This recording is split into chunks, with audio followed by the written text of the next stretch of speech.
Magandang araw sa inyong lahat. Ako po si Ethan Aldrin Directo at ito ang aking talumpati. Teknolohiya at kabataan.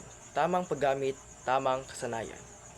Sa mga panahong ito, ang teknolohiya ay bahagi na ng pang-araw-araw na buhay ng mga kabataan.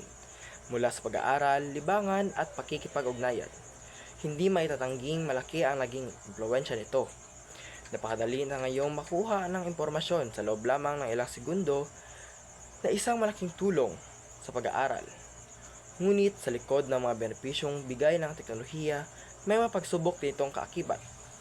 Isa sa mga hamon ay ang pagkakulangan ng fokus. Maraming kabataan ang nalulong sa social media at online games na minsan ay naging sanhi ng pagkakaantala ng kanilang magawain sa bahay at pag-aaral. Bukod dito, ang labis na oras sa harap ng screen ay nagdudulot ng masamang epekto sa ating mga kalusugan. Mula sa pagpupuyat, pagkasakit ng mata, hanggang sa mababang kumpiyansa sa sarili dahil sa comparison culture na dala ng social media. Hindi rin natin makakaila ang lumalaking problema na cyberbullying na nagdulot ng matinding emosyonal na pinsala sa kabataan.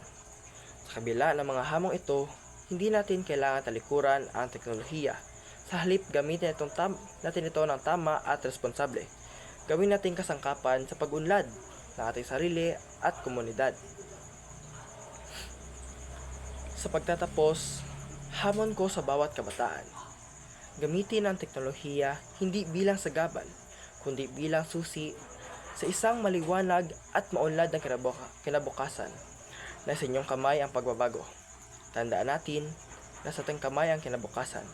Gamitin natin ang teknolohiya para sa kaunlaran, hindi para sa kapahamakan. Hanggang dito lamang aking talumpati.